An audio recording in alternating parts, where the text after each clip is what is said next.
Hello mga kamamis at welcome sa Life of a Working Mom vlog. At nag-upload ako ng mga videos namin lalo na sa mga ginagawa namin araw-araw. At ang importante dito ay meron akong memories sa akin at sa aming pamilya.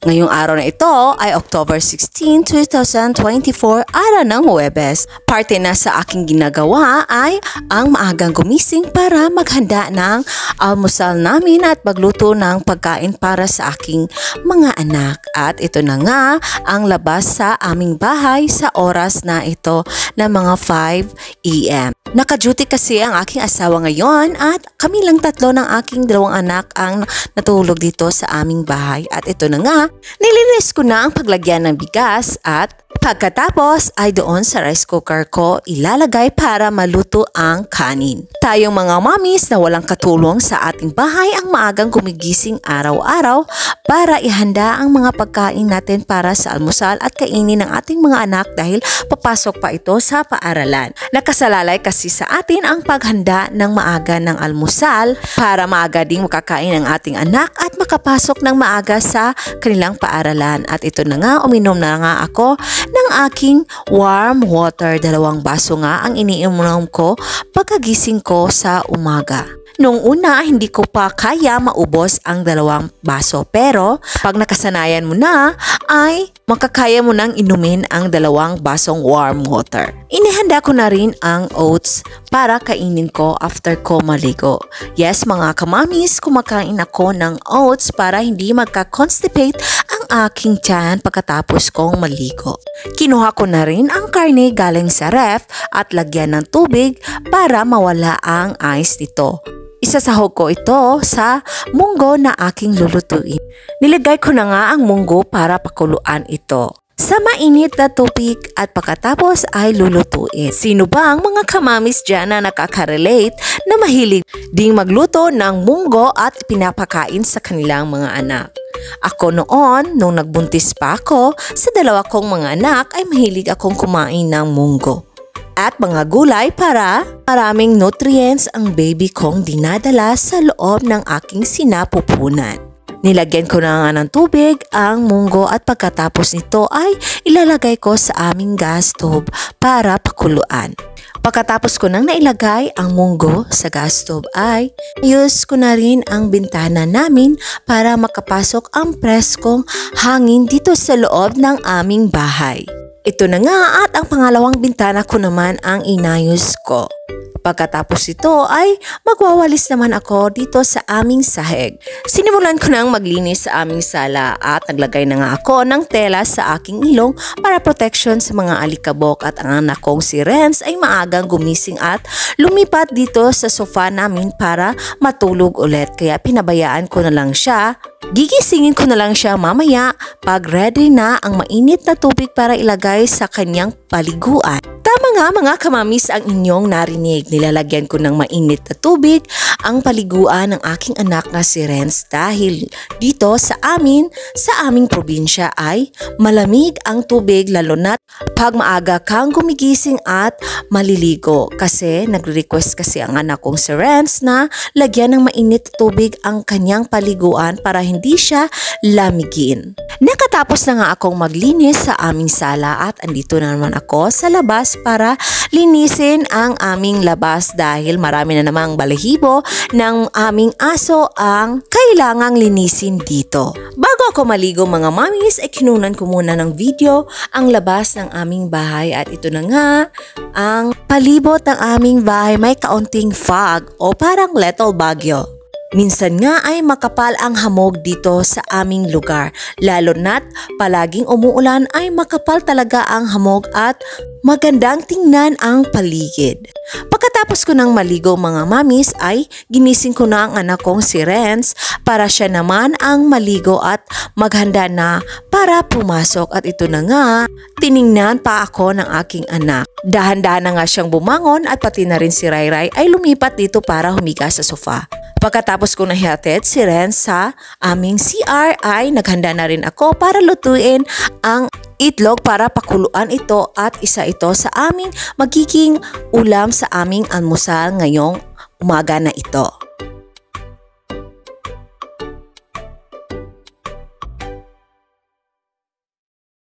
Naghanda na rin ako ng sibuyas at ahos para ilagay sa aking gulay na munggo. Gigisahin ko muna ang mga ito, lalo na ang karneng baboy, bago ko lagyan ng tubig ang munggo para masarap ang kain ng aking mga anak na may sabaw. Sino bang mga mamis dito ang hilig sa mga sibuyas at bawang? Ako ay mahilig talaga dito. Lalo na't inimix ko ito o ginagisa sa mga gulay na aking niluluto. Mabango kasi siyang ilagay sa mga gulay kapag nagigisa. Sabi pa nga, maraming ngang nutrients o mga benepisyo ang mga sibuyas at ahos. At hininira ko na nga ang karne. Medyo nga nahihirapan ako na hiwain ito dahil makapal pa ang ice na nakabalot dito. Matagal ngang natunaw ang mga ice na nakabalot sa karne at medyo mahirap nga. Pero sa kalaunan ay nagawa ko naman na makakuha ng laman ng karne para sa aking lutuing munggo. Nakahiwa na nga ako ng karne mga mamshi para sa sabaw na munggo o ginisang munggo. Pagkatapos ko namang magluto ng aming almusal mga mamis ay naglaba naman ako dahil marami na akong mga nakatambak na mga damit na kailangang labhan. Maaga pa kasi kaya isiningit ko naman sa bakante kong oras dito ang paglalaba.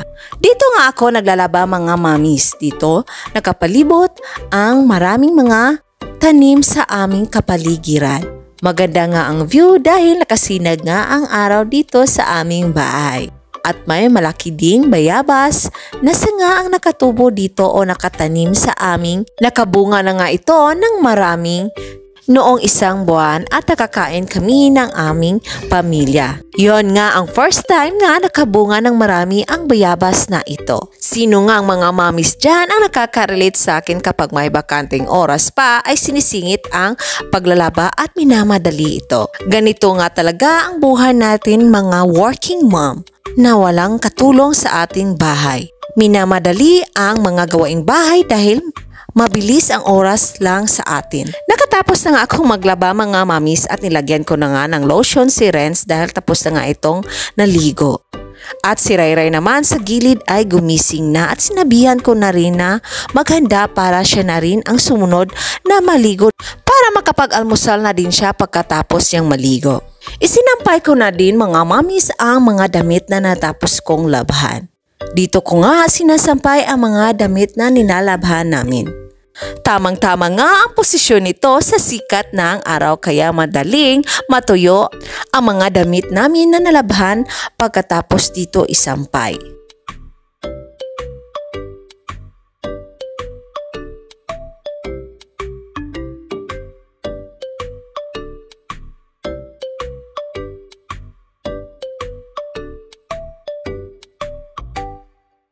Sino nga ang mga mamis na nakaka-relate sa akin na laba is life? Always sa atin mga life of working mom. Ako nga kapag may bakante akong oras araw-araw ay isinisingit ko ang aking paglalaba para wala akong maraming labhang mga damit. Tingnan nyo mga mamis at mainit na nga sa oras na ito at maganda ngang tingnan ang mga ulap sa oras na ito.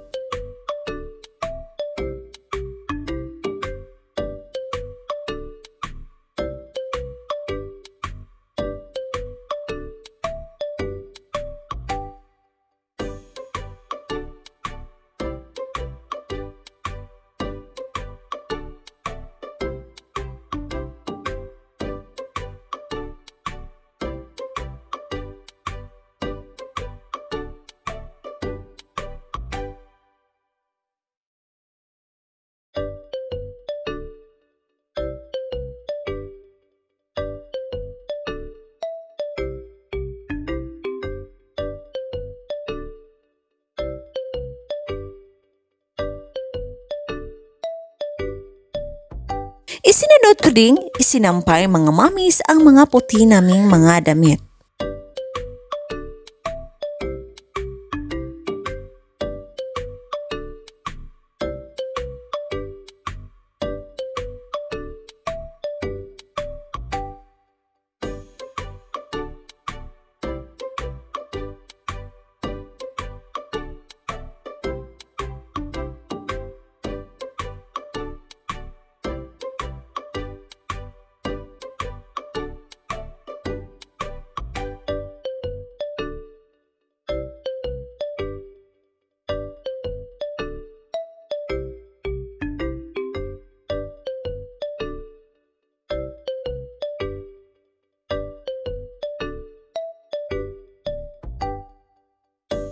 Pagkatapos kong magsampay ay kumain na kami ng almusal ni Renz at tumating naman ang kapatid kong lalaki at sumabay na din siya sa pag-almusal naming dalawa. Ang ulam nga sa almusal namin ngayon ay nilagang itlog at gulay na munggo na may sabaw.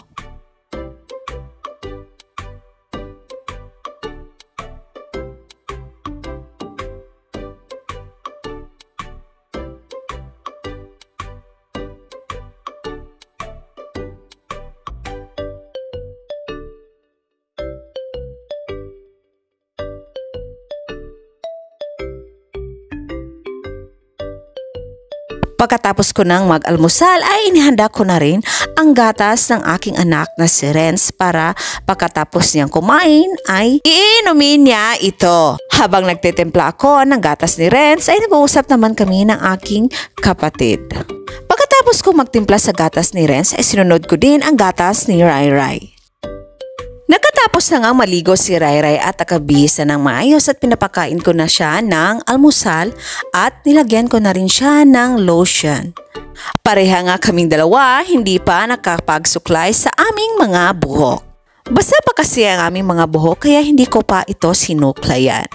Pagkatapos nga ay nagbihis na ako at naghanda na para pumasok sa aking trabaho at ito na nga, nagsuot na ako ng medyas at pagkatapos ito ay susuot ko rin ang aking sapatos at lalakad na papunta sa aking trabaho.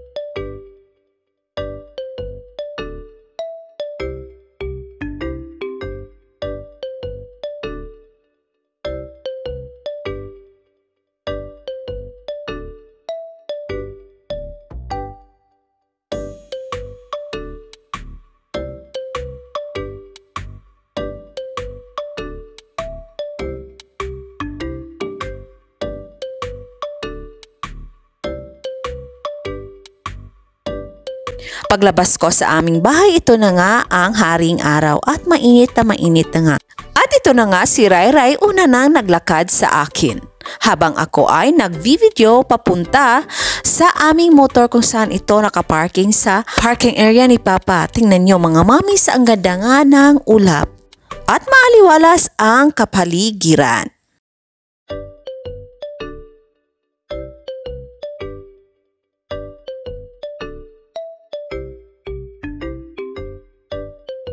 Pagkatapos nga ng aking trabaho, alas 5 na ng hapon ay umuwi na ako dito sa aming bahay at ito naman ang dalawang aso namin at si Rai Rai. Nauna nang naglakad papunta sa aming bahay at ito na nga ang view sa hapon mga mamis. Malapit na nga ang magdilim. Papunta na nga ako sa aming bahay at tingnan nyo naman, malinis ang aming kapaligiran. Pumasok na nga ako mga mami sa aming bahay at ito na, hinubad ko na ang aking medyas at sapatos para makapagbihis na ng pambahay. Bago muna ako mamis makabihis ng pambahay, kumain muna ako ng biskwit. Nakaramdam na naman ako ng gutom pagka-uwi ko dito sa aming bahay. Kinain ko ang biskwit ni Rai Rai. Dahil sayang naman at hindi niya ito kakainin dahil hindi niya gusto ang lasa nito.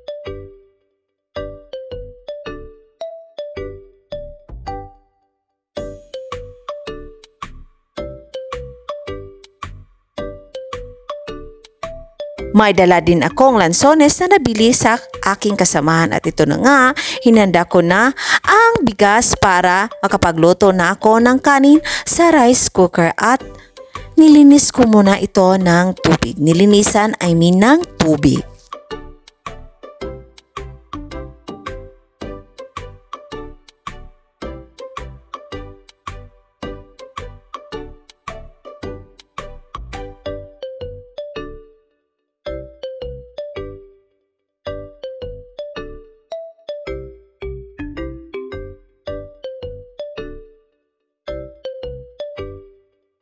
Pagkatapos naman ay inihanda ko na ang isda na galing sa aming ref para yung yellow na nakabalot nito at lulutuin ko to ng paksiw. Tama ba ang sabi ko mga mamis na paksiw na isda? Kasi sa Bisaya kasi inununan. Baka Tagalog sa isip ko lang ay paksiw. Inihanda ko na ang sibuyas at bawang na ilagay ko para sa isda na lulutuin ko. Sabi ko nga, mahilig nga ako sa sibuyas at mga ahos na inilagay sa pagluluto. Hindi kasi ako mahilig maglagay ng mga magic sarap, pero bitsin lang ang ininilagay ko kapag nagluluto ako ng mga ulam namin. Ito na nga mga mamis at inihalo ko na ang sibuyas, bawang at isda para sa aking paksiw na lulutuin at ito ang magiging ulam namin ng mga bata sa aming hapunan. Nilagyan ko na mamis ng tubig at pagkatapos ito ay suka, asin at bitsin para pampalasa nito mga mamis bago ko ito lutuin sa aming gas stove. Maraming mga mamis din dito ang mahilig din sa paksiw na isda na inuulam sa hapagkainan. Inilagay ko na nga ang natatimpla kong isda sa aming gasto para maluto at tingnan nyo mga mamis, ito nga ang view sa aming labas sa aming bahay ngayong gabi na ito. Malaki nga ang buwan, tingnan nyo mga mamis, at ito na nga mga mamis at naluto na nga ang isda paksiw na ginawa ko para sa aming hapunan at kumain na nga ako mga mamis at nauna nga kumain ang anak ko'ing anak na sina Renz at Rayray. Ito na nga mga mamis at masarap nga ang aking nalutong paksiw. Syempre mga mamis, kapag tayo ang nagluluto ay tiyak na masarap nga ito sa ating panlasa. Agree ba kayo mga mamis? Pagkatapos sa aking hapunan ay nandito na naman ako sa aming sala at tinuturuan si Renz sa pagbabasa ng subject English at Filipino. Sinasanay ko na nga siyang magbasa kami gabi-gabi at magiging routine na niya ito bago siya matulog. Kapag hindi ako pagod galing sa trabaho at hindi pa puyat, ay nagbibigay ako ng oras kay Renz para siya ay makatutong magbasa nang maayos na sa grade 2 na nga ang anak kong si Renz Drake. Pagkatapos na naming magbasa ay ito na nga, papunta na ako sa aming kwarto para matulog.